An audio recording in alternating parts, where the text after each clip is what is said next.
And good morning, everyone. Welcome into our Saturday morning coaches show. I'm Don Julian, and we've got Clark Cipoletta with us here on our coaches show.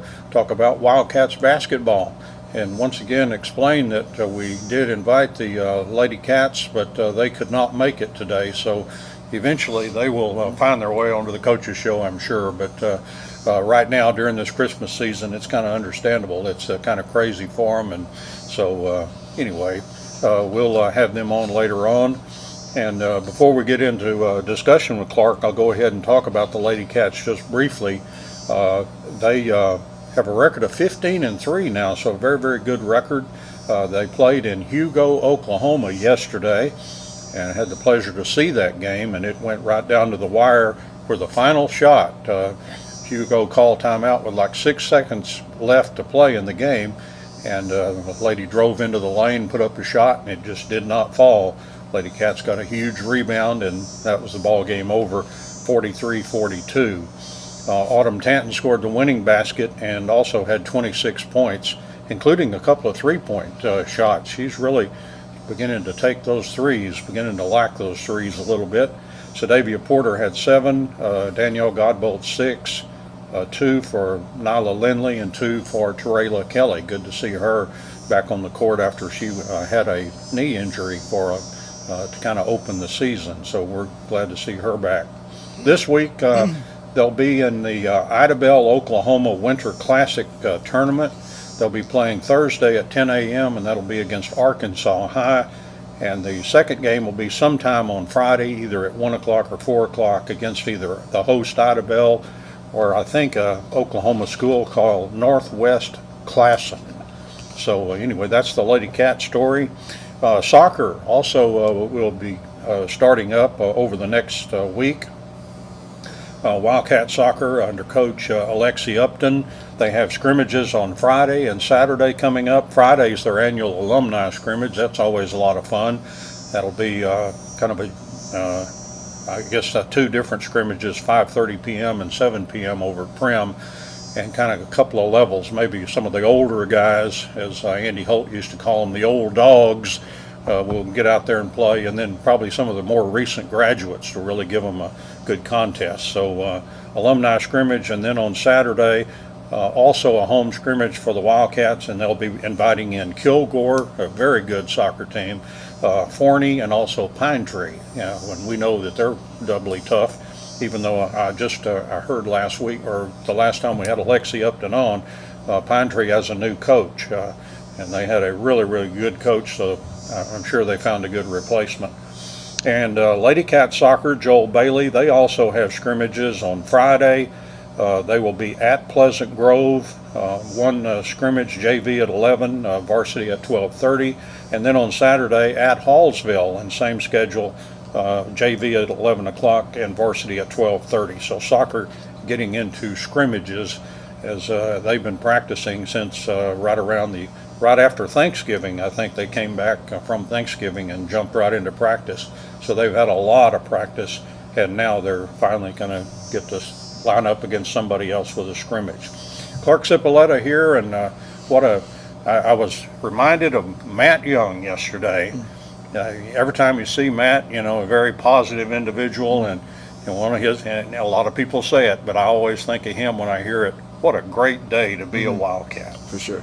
And it was yesterday, and one of the bigger moments, it's got to be, once again, Clark, you're going to make picking the big moments in Wildcats basketball history. We seem to be setting them a lot this year, in a big victory over Sam Houston, or I guess they also call them math, technology, and science, or something like that, kind of a magnet school there in Houston, and a big overtime win over them.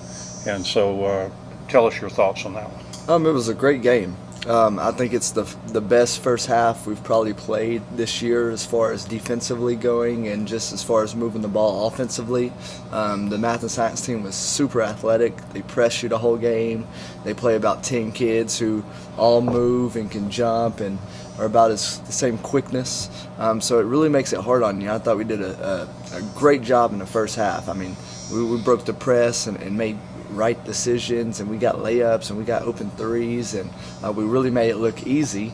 And then in the second half, that pressure kind of wore us down. I only went about 6 to 7 deep last night or yesterday, and you could tell it kind of really wore into us. We stopped coming to the ball, we stopped being in the correct positioning, and all of a sudden Sam Houston started hitting shots. You give a team like that momentum, they get a few steals and get easy layups, all of a sudden the rim looks bigger and they're going to make tough shots, and they did.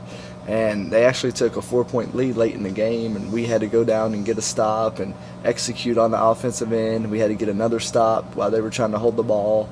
We created a turnover, and then we made a huge play on the offensive end. Then we had to get another stop right at the end because they had a chance to win it. They were going to take the last shot. They took a kid went in and drove in to take the last shot with about 4 seconds left.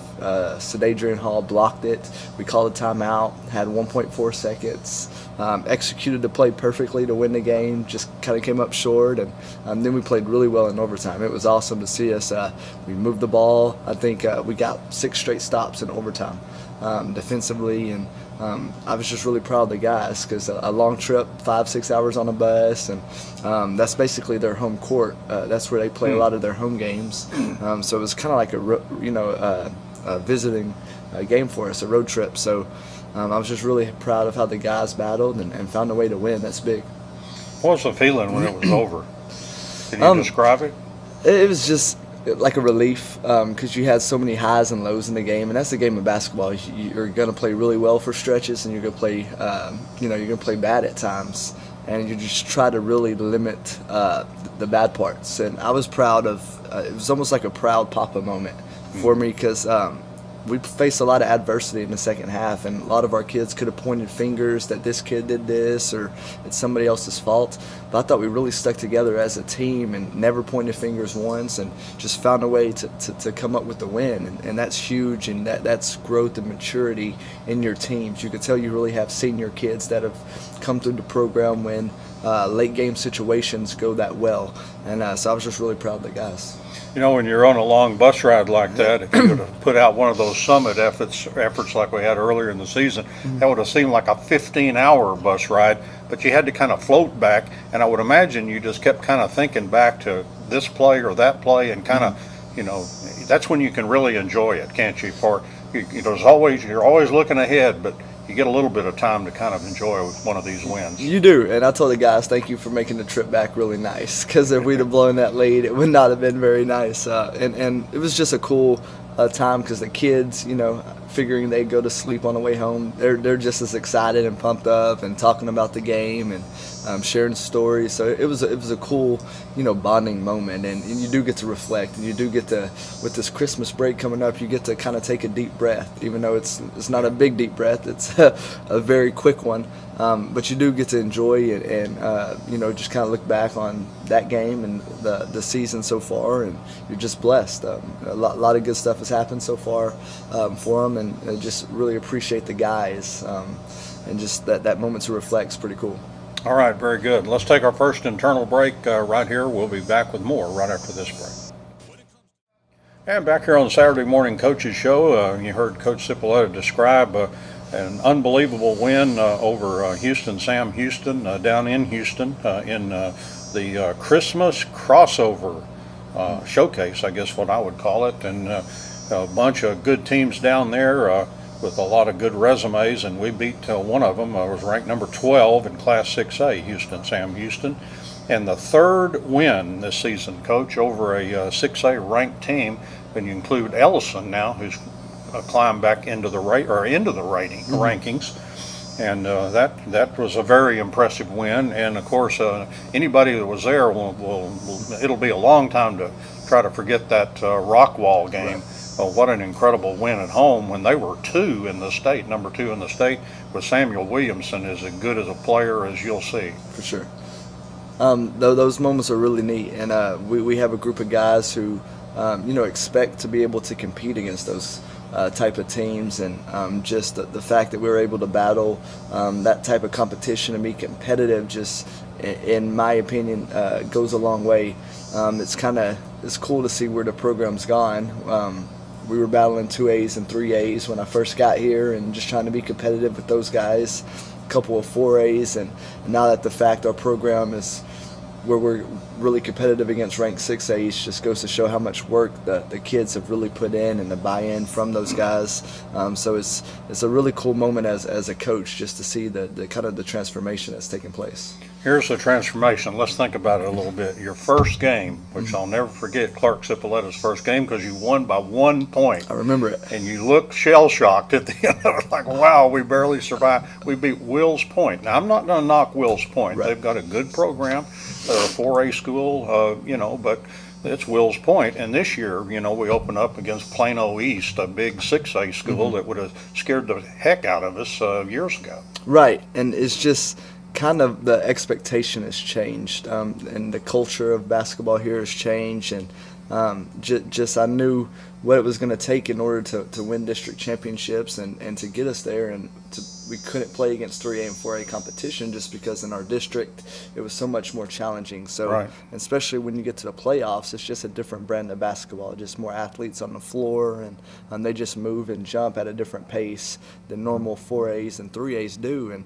And so we just sat down with the coaching staff, and we had to really get the guys first where we needed them to be before we could do that. And after all the work that they've put in, we felt like we were there, so we were going to really challenge them, and really have done so the last 2 years, and they responded really well. I remember a Lady Cat team from years and years ago. I hadn't been here very long at all, and they won. They had a 20-win season, but it was mostly against, like you say, the 3As, 4As, and smaller schools. We get in the district play, we don't make the playoffs.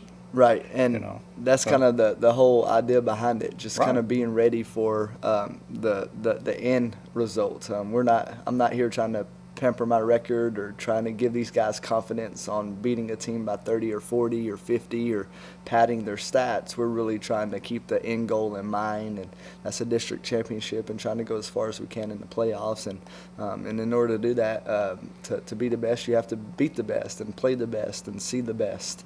If you do that consistently, I think it makes a huge difference. Yeah, I was looking through the Dallas Morning News, some of their scores, and one I saw Lindale where they lost to somebody by 2 points, but they showed their record. They're 14-4. That just shows the caliber of our district. Every team can really, really play. For sure. They're 14-4.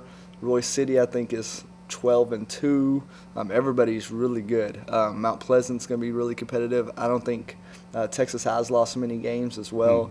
So, yeah, like you said, it just goes to show everybody's getting better and everybody's going to be really competitive, so you just have to get ready for those moments. I was reflecting on the point totals as they came in, and I couldn't help but think back to when we talked to you Wednesday after your Tuesday game, and the thumping that people could hear and going on behind that interview was young Grayson McClure before practice shooting the basketball time and time again. And I think, you can correct me if I'm wrong, but I think Grayson McClure maybe had his greatest game as a Wildcat, as a varsity Wildcat, in that game against Sam Houston. 14 big points, Coach. For sure, we don't win that game without him. His best game by far as a Wildcat. And just before I elaborate on that, this is a kid who's put in a lot of work that people haven't seen. The last 2 years, he's really led our off-season program in shooting. Got up 40,000 shots this summer, which is a crazy number. The year before that, got up 30,000, which was at that time a big deal. So shot probably 100,000 shots since last season combined. So he's put in the work. And early on in the games, he was really passive. And he really wasn't looking to shoot. And we would get him an open look. We would, move the ball, and it would hit him right in the shooting pocket, and he would just pass it. And I told him, I'm not going to play you if you're going to pass up open shots, because you've put in all this work. You need to see it go through. So we really challenged him, and I even sat him a few games because he was passive. And once again, I told him, if you're not aggressive and if you're just looking to get rid of the ball every time you touch it, you're not going to help us be successful. And he said, Coach, I got you. And we started him this game with Xavier being out, kind of went with the smaller lineup. And first 3 shots that he caught, he let go and saw it go through the bottom of the net, hit 4 big threes for us. So it's a real proud moment for me just to see him have success and him have the confidence. That's what it was about more than anything, just the confidence in the work that he's done. And that's with all of our kids, just having confidence in the stuff that you've done before this time and in the preseason and in the off season, and then all of a sudden it's going to catch up and hopefully go through. It's so great when you see a kid work hard and get rewarded for that hard work. And it goes back to one of the pioneers of the Hard Work Club and the guy that had 20 points for you, Keyston Willis. I'm sure his natural ability would have made him a pretty good basketball player. But what he has made, his ability to hit those threes just unconscious sometimes is like you say, thousands of shots. And maybe I was looking for you one time during the summer, and I heard noise in the gym, and it was Grayson in there shooting all by himself with a boom box, so that's not just a lonely gym. But, Keyston is the same way. I've seen him up there on days where students are not at high school, and he's in the gym taking shots. Yes, I tell the kids all the time, the good Lord will give you a lot of things in life, but he won't give you a jump shot. You have to earn that. And in order to earn that, you got to put up a ton of shots, and it's not fun.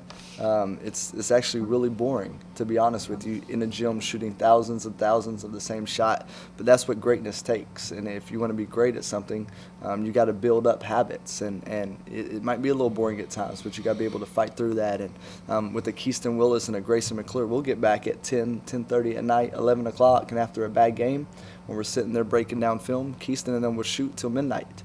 Some nights, they're just relentless in their pursuit of work, and that's kind of the cool thing with this group. When I first started in Sulphur Springs, we always try to get people to do extra, come early before school, stay after school, come in the summertime and get up shots, and we would rarely have kids.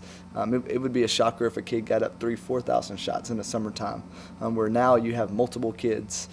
20 to 30 kids getting up 10, 15, 20,000 shots, 30,000 shots, even Grayson getting up 40,000 shots. So you really see kind of the mindset has changed, and when that happens, when you put in that extra work, well, you're able to be more competitive as a program, and it just feeds off of each other. So that's kind of the direction we're in, and just really proud of those guys. Well, I've heard you say an open gym, years ago, when you're a new coach, you open it up and 2-3 guys, maybe Keyston and a couple other guys, are there, or maybe just be Keyston and one other guy. I mean, it's just, a small group. But now you say you open it up, before school, and we got 20 guys, pouring in there. So times have changed. They have, and that's on a regular basis. And in the summer times, we have 3rd and 4th graders up there, 5th and 6th graders coming up there now. So you could really just see how that domino effect is taking place when a few guys really started out and they're kind of the pioneers of it, and all of a sudden they have success, and it just leads to others having success. And to me, that's really how you build I would say like a dynasty in high school sports. You have that year in and year out success for those younger kids to see. So it's just a hats off to those guys. Yeah, when they see the success that somebody like Willis has had, with hard work, it's you say, hey, I want that to be me 3 or 4 years from now. Yes, and as a freshman, I thought the success he had. He got newcomer of our district his freshman year, and him and Bryson Lynn were the only 2 kids that would stay after and put in some extra work. And it's not a knock on those other kids, just they had some different primary sports that were their focus, where Keyston and Bryson were a little different. And all of a sudden, those younger kids that were in junior high started asking questions like, how did Keyston do this? How is he starting as a freshman, and how is Bryson having the year he's having? And I showed them what they're doing, and it just repeats itself. And now kids have really bought in, and now they want to be Keyston, and they want to be Bryson, and in a few years they're going to want to be Grayson, and then they're going to want to be LaModrick, and so hopefully that just continues. All right, very good. Let's take our second internal break. Back with more from Clark Cipoletta, Wildcat basketball coach, right after this. And back on the Saturday Morning Coaches Show, talking about Wildcats basketball. And we're talking about a 69-64 overtime win over Sam Houston in the Christmas crossover down in Houston. A big showcase down there, and just a big win for the Wildcats program. The 3rd win over a ranked 6A team this year. There have been 4 losses, but 3-4, you can get that at the first of the year. I imagine you would take that. 3 wins, 4 losses, the first 7 against Denton Geyer and Jesuit of Dallas and and Wiley and all those other toughies. Yeah. Once again, we were not building a schedule for wins and losses. We were building a schedule for experience and learning opportunities, because I knew these teams all had something different. You go play a Jesuit, they're more sound, more fundamental. They can really shoot the ball. You go play a Wiley, they're really athletic. They're going to press you up and down the court just like a Sam Houston team. So I knew we would get a little bit of everything. So if we see that in the playoffs, we would have known what worked against that type of team and what we really need to work on in order to stop or score on a team like that. So it's just an experience builder for us, and I will take it. And I'm really proud of the guys, how they battled and overcome some of those wins, and just have been competitive. I don't care, like I said, wins and losses, but if we play really well, that's what we're aiming for. And like in the Geyer game, we played really well. We got beat pretty good, but we played well, so I was okay with that game. But in the Jesuit game, I felt like we didn't play very well as a team, so I wasn't okay with that game. So it just really goes, moment to moment. But we're just really focused on, that next game, that next practice, and just trying to get better. Even the greatest players in the world in the NBA, they'll play lights out one game and then stink it up the next. It could be the best team. It could be the best team in the league, and playing, one of the worst, and they could stink it up and just get blown out at home or something. So basketball is kind of a weird sport. It's it just happens sometimes. People get hot or something like that. We were talking about Keyston Willis had 20. We talked about Grayson McClure had 14. What a wonderful game that was for him. And I imagine Jeremiah Rowland with 11 points was involved in a lot. Yeah, he played lights out as well. He did a really good job of guarding one of their best guards. I think he held them to 3 to 4 points. Just really did a good job defensively.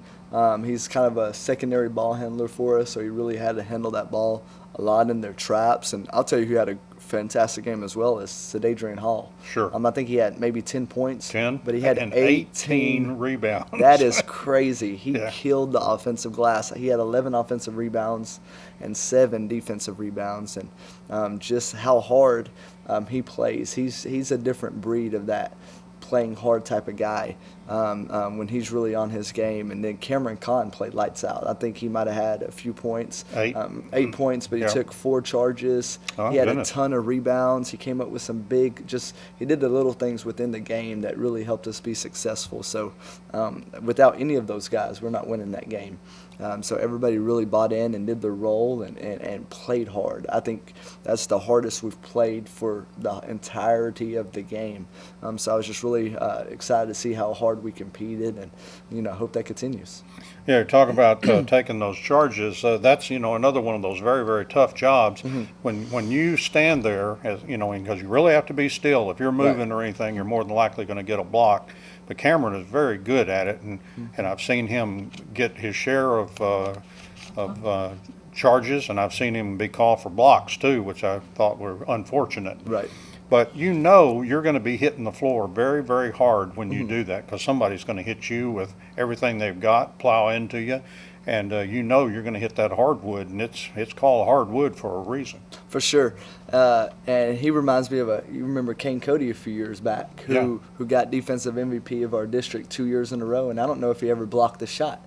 He just took a lot of charges. He actually took 58 his junior year. I have that written down. That's a crazy stat. That might be the most ever in high school basketball in 1 year. But Cameron is the same type of kid. We had Dane Rutherford a few years back who just took a ton of charges, and it's really an unselfish thing. A lot of kids don't like to, and I wear them out when they slide out or they avoid it. We have a rule in practice: if you could have taken a charge, you didn't take it, well, now you have towel pushes. So we're really just trying to instill that, that toughness and that unselfishness in doing so. But hats off to Cameron. He's erased a ton of big plays for us from taking charges. And I tell kids all the time, if you can shoot the ball and you can take charges, you can play for me, no matter what. If you can do those two things, and they're just very unselfish things. As you look down the roster, sometimes there are some kids that you just kind of see something special in, and they begin to pop up more and more into your lineup, and that's Boo Wilkerson at 6 points. And, you know, I remember seeing him play over in Duncanville, you know, when we were playing that Prestonwood Christian team that we played over there. And he, you know, got some significant minutes, maybe scores a little bit here and there.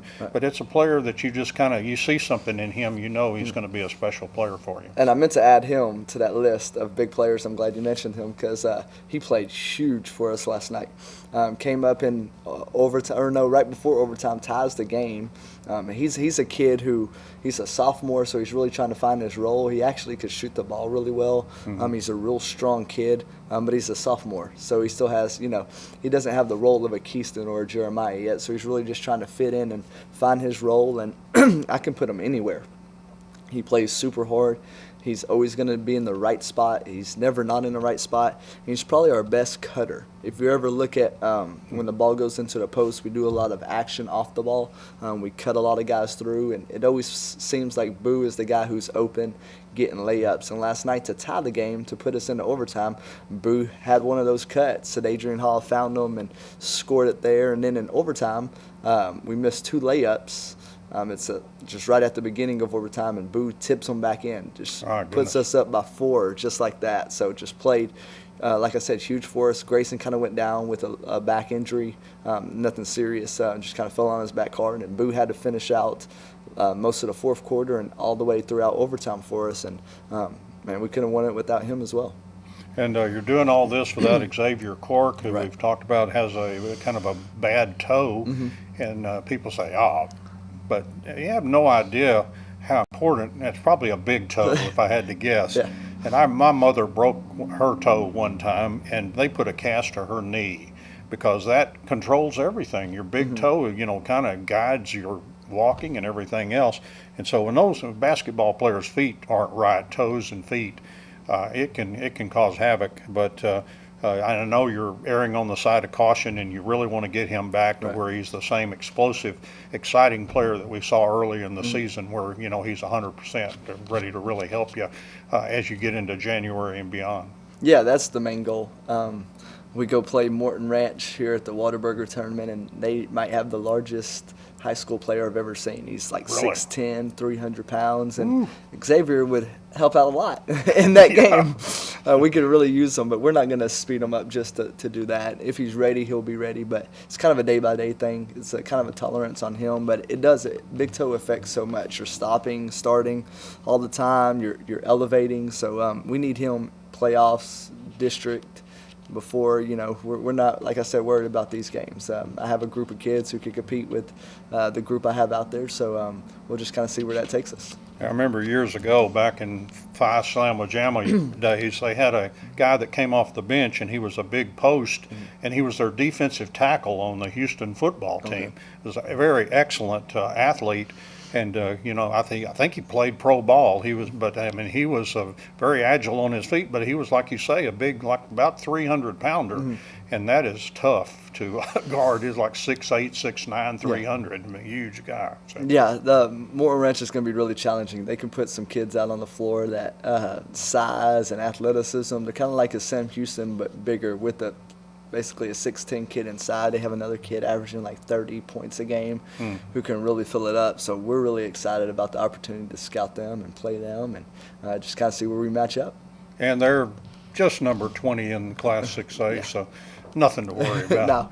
But as I think I said, the giant tour continues for the Wildcats, starting in that Whataburger tournament, and we'll talk more about that. But let's take our third internal break, back with some final comments right after this.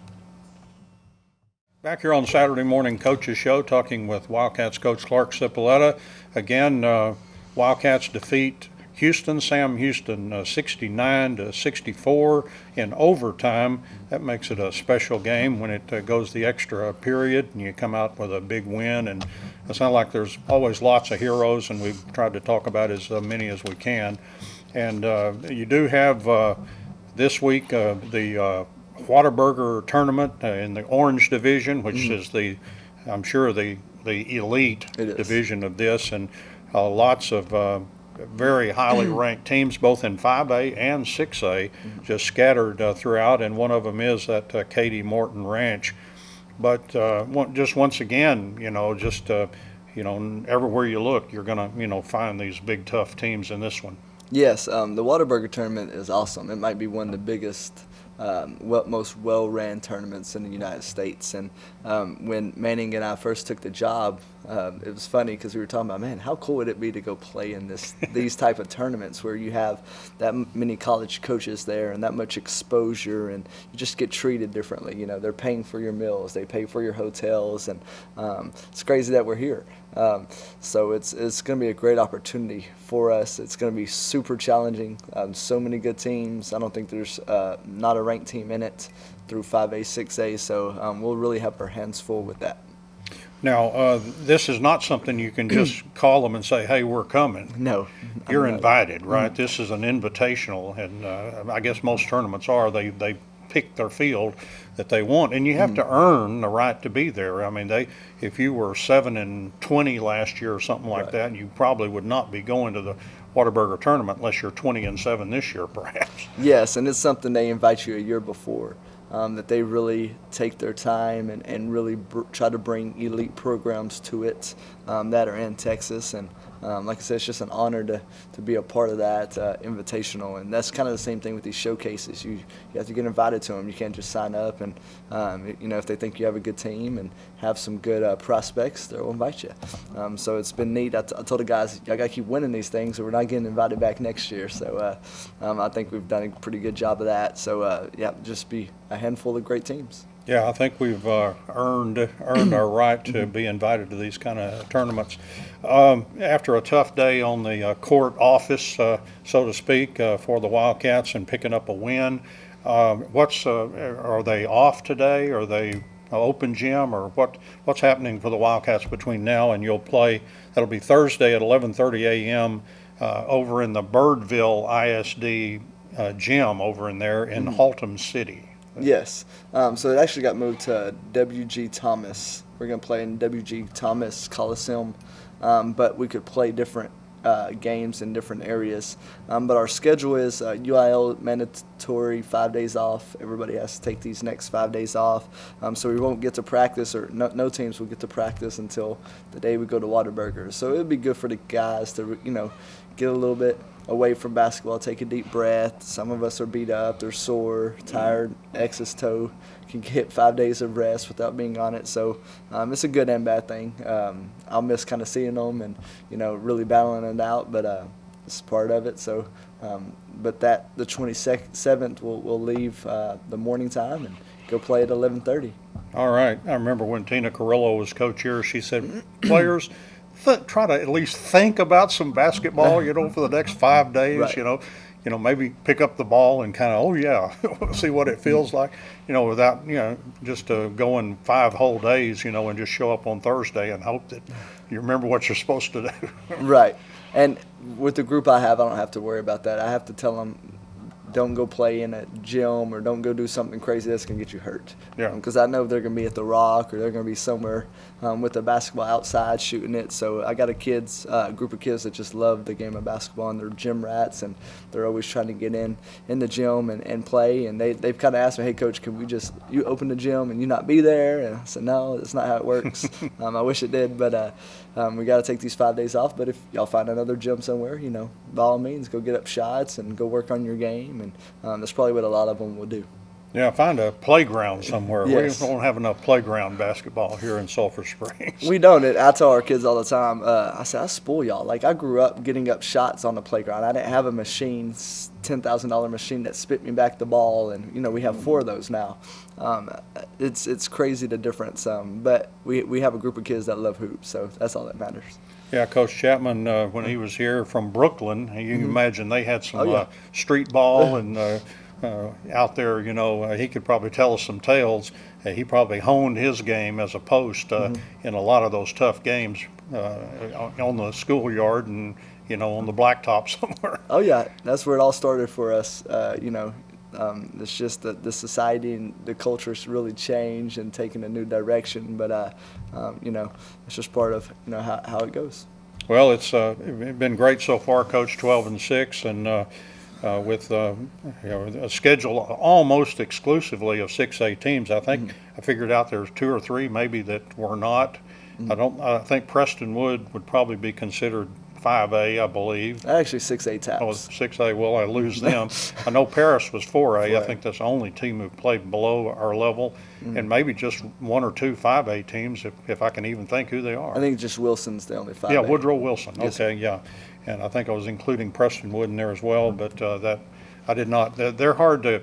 They've got that, they're ranked in a little bit different way by sure. maybe a private school kind of ranking Yeah. thing. And we've got one of those situations in the Whataburger tournament where you've got a Arkansas school in there, and they're ranked number 2 among the Arkansas rankings. I think it's a Little Rock school that might be in there. It is. Yeah. So it's a great field, and so we'll be watching the Wildcats.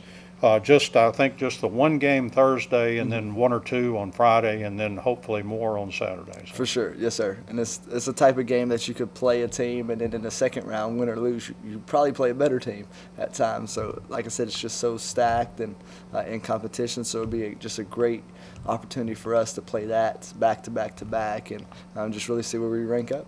All right, the times they are a-changing. I'm telling you, it's some heady times too, Coach, and it's got to be a lot of fun to go through it. Sure. And I hope you're taking time, and I'm sure you are. You're a well-grounded person, but taking time to kind of enjoy the ride as you go along here. Absolutely. You can't take for granted, just this time, and it's tough to really reflect because there's so many games and so much to do. But just grateful God has put us in a wonderful situation, and we're just really blessed. All right.